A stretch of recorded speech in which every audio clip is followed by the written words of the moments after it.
Hello everyone, আজকে তোমাদের সাথে শেয়ার করব আমি কেমনভাবে এগ কর্ন স্যালাড বানাই। ফার্স্টে আমি গাজরটাকে পিল করে নিলাম, দেন কেটে নিলাম, দিয়ে শসা পিল করছি। তারপর সেম স্টাইলে শসাটাও কেটে নিলাম, চৌকো চৌকো করে কেটে নিই আমি।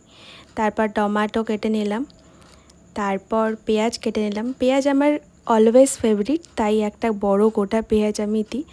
তোমরা চাইলে ছোট পেঁয়াজও দিতে পারো। এই রেসিপিটা যদিও তোমরা সবাই জানো, তাও আমি শেয়ার করছি। তারপর গাজর, শসা, পেঁয়াজ, টমেটো দিলাম, দিয়ে তারপর আমি দিয়ে দিলাম কর্ন,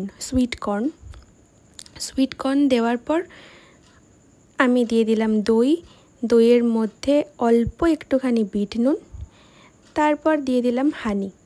তাহলে টক মিষ্টি সব একটা ব্যাপার আসবে, ভালোই লাগে আমার খেতে। ব্যাস, এবার পুরো মিক্সচারটাকে ভালোভাবে মিক্সড করে নেব।